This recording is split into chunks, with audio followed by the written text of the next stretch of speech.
Discount দিয়ে আপনি কাফেরদের ধর্মকর্মে সামিল, এটাও চলবে না। আর বাড়াবাড়ি করতে গিয়ে আবার জঙ্গিদের মতো হয়ে গেলে হবে না।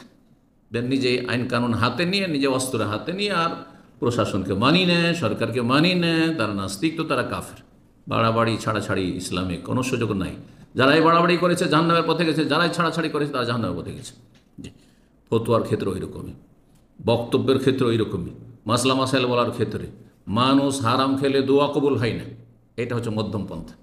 কিন্তু মানুষ হারাম খেলে তার নামাজ রোজা ইবাদত বন্দি কবুল হয় না, এটা হচ্ছে চরম পন্থায়। এটা হচ্ছে খারিজিদের লক্ষণ, খারিজিদের লক্ষণ। যা আপনি মানুষকে ভয়ভীতি দেখিয়ে ওকে কী করবেন, যে তোর তো নামাজই কবুল হয় না, হালাল খায় না হয় নামাজ কবুল হয়।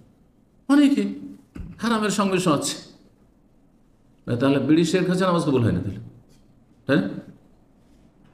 আরে মদ খোরের নামাজ কবুল হইতে পারে যদি সে মাতাল অবস্থায় না পড়ে।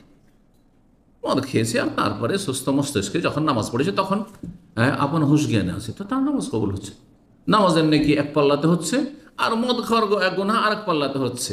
আর নেকি আর গুনহার ওজন হয়ে সে জাহান্নামে যাওয়া হয়, জান্নাতে যাবে।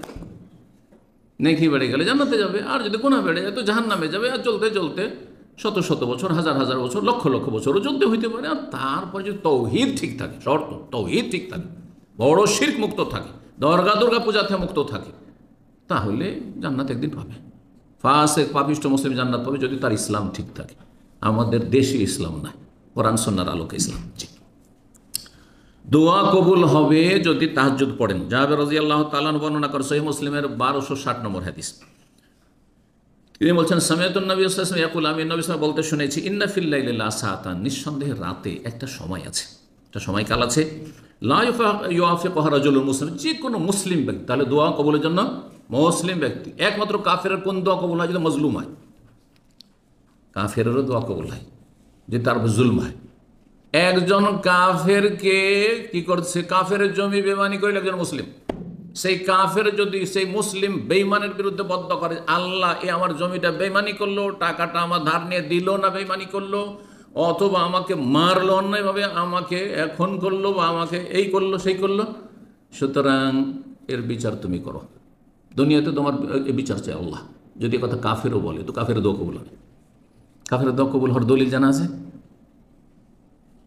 কাবাকে ধ্বংস করার জন্য আবরাহা হস্তি বাহিনী এসেছিল, তখন কাবার গেলাপ ধরে কে দোয়া করেছিল যে আল্লাহ তোমার ঘর তুমি রক্ষা করো? কে দোয়া করেছিল? আব্দুল মুত্তালিব, নবী সাল্লাল্লাহু আলাইহি ওয়াসাল্লাম দাদা, কাফের মুশরিক। এতে কোনো সন্দেহ আছে? তখন কি ইসলাম এসেছিল? নবী সাল্লাল্লাহু আলাইহি ওয়াসাল্লাম জন্মে হয়নি তখন, তাই না? জন্মের বছর এর ঘটনা। তার দোয়া আল্লাহ শুনছেন। ওয়ারসাল আলাইহিম তায়রান আবাবিল, আর দলে দলে পাখি, আবাবিল পাখি পাঠিয়ে দিয়েছেন, হ্যাঁ, অ্যাটম বম নিয়ে মারো এই আবরাহা জালেমকে। কারণ আবরাহা কাফের জালেম, আর ই হচ্ছে আব্দুল মুত্তালিব আর মক্কার লোকেরা হচ্ছে মজলুম, নির্যাতিত।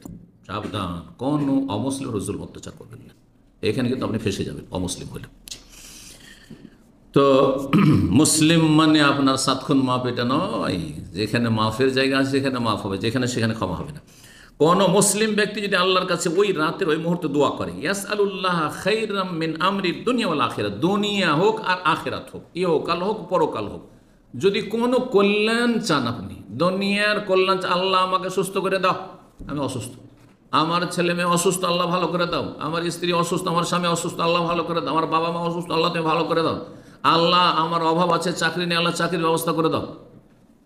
যদি যে কোনো দোয়া করে না আপনাকে, যে কোনো দোয়া করে, সেটা কল্যাণের দোয়া, হয়তো মানে কোন নাজায়েজ অবৈধ দোয়া নয়, অবৈধ দোয়া নয়। জি, মেয়ের বাবা বিয়ে দেবে না, হ্যাঁ, বা মেয়ে রাজি নাই, হ্যাঁ, আর আপনি দোয়া করেছেন যে আল্লাহ এই মেয়েকে আমি উঠিয়ে নিয়ে যাও, বিয়ে করবো, আমাকে শক্তি দাও, চলবে? সীমা লঙ্ঘনকারী জালেম আপনি। এই জন্য খাইরান, ভালো দোয়া হইতে হবে। ভালো দোয়া হচ্ছে জায়েজ, বৈধ দোয়া, বৈধ দোয়া।